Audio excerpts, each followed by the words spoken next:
अनमोल कहानी माँ बेटे के प्यार की। तकरीबन 30 साल का अविवाहित डॉक्टर प्रकाश देर रात घर में घुसते ही माँ से कहा, माँ मुझे कुछ महीनों के लिए विदेश जाना पड़ रहा है। मैंने तेरे रहने का इंतजाम पास के वृद्धाश्रम में करवा दिया है। तब माँ बोली, बेटा विदेश जाना जरूरी है क्या? माँ की आवाज में चिंता साफ झलक रही थी। तब डॉक्टर प्रकाश ने कहा, माँ मुझे इंग्लैंड जाकर कुछ रिसर्च करनी है। बस कुछ महीनों की तो बात है, वापस आते ही मैं तुझे घर ले आऊंगा। मरी सी आवाज में माँ ने जैसी तेरी इच्छा बेटा कहा और सोने चली गई।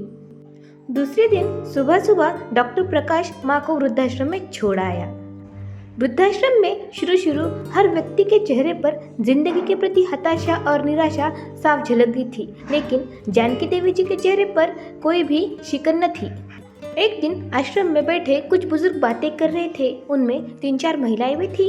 उनमें से एक महिला ने कहा, डॉक्टर का कोई सगा संबंधी नहीं है क्या जो अपनी माँ को डॉक्टर यहाँ छोड़ गया? तब वहाँ बैठी दूसरी महिला ने कहा, उनके पति की मौत जवानी में ही हो गई थी।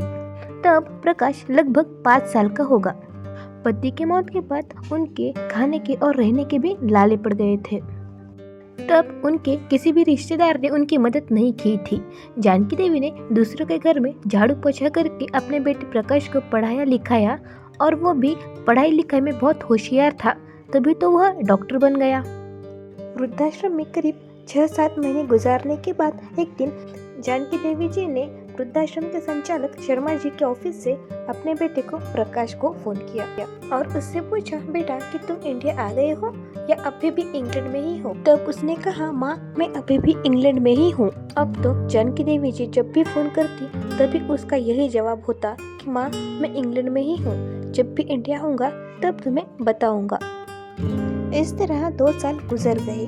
अब आश्रम के लोग भी कहने लगे, देखो कैसा चालाक बेटा है, कितने धोखे से अपनी माँ को यहाँ छोड़ गया। तभी आश्रम के एक बुजुर्ग ने कहा, मुझे तो नहीं लगता कि डॉक्टर कोई विदेश गया होगा, यही कहीं होगा, वो सिर्फ बुढ़िया से छुटकारा पाना चाह रहा होगा। तब आश्रम के दूसरे बुजुर्ग ने कहा, मगर वह तो शादीशुदा भी नहीं था, फिर होगी कोई गर्लफ्रेंड जिसने कहा होगा पहले माँ को अलग रहने का इंतजाम करो तभी तुमसे शादी करूंगी। 2 साल आश्रम में रहने के बाद जानकी जी को भी अपने नियति का पता चल चुका था। बेटे का गम उन्हें अंदर ही अंदर खा रहा था। वो पूरी तरह से टूट गई थी और 2 साल आश्रम में रहने के बाद उनकी मौत हो गई। उनकी मौत पर आश्रम के लोगों ने आश्रम के संचालक शर्मा जी से कहा कि इनके बेटे को भी इनकी मौत की खबर दे दी जाए, लेकिन हमें तो नहीं लगता कि वह विदेश गया होगा, यही कहीं होगा अपने ही देश में। तभी शर्मा जी बोले, मैं उनके बेटे को कैसे खबर करूं? उसे मरे तो 3 साल हो गए हैं। आश्रम में एक अजीब सी खामोशी छा गई। शर्मा जी की यह बात सुनकर उपस्थित लोगों के दिल दहल गए। तभी उनमें से एक बोला, अगर उसे मरे 3 साल हो गए हैं तो जानकी जी फोन पर किससे बात करती थी? तब शर्मा जी बोले, वह मोबाइल मेरे पास ही है जिसमें उनकी बेटी की आवाज रिकॉर्ड की गई थी। तब एक बुजुर्ग ने पूछा, लेकिन ऐसा क्यों? शर्मा जी ने कहा, लगभग 4 साल पहले इनका बेटा इन्हें छोड़ने यहाँ आया था।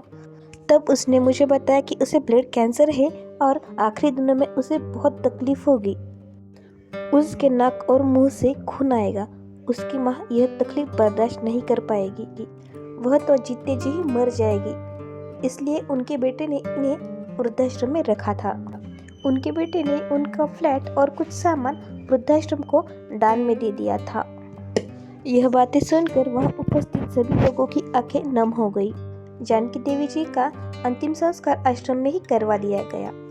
आश्रम में रहने वाले लोगों में से कुछ के परिवार को बुलाया गया। माँ बेटे की यह दास्तान सुनकर कुछ लोगों पर इतना असर हुआ कि उन्होंने अपने बूढ़े माँ बाप को वापस घर ले लिया। उम्मीद करते हैं कि यह कहानी आपको जरूर पसंद आई होगी। धन्यवाद।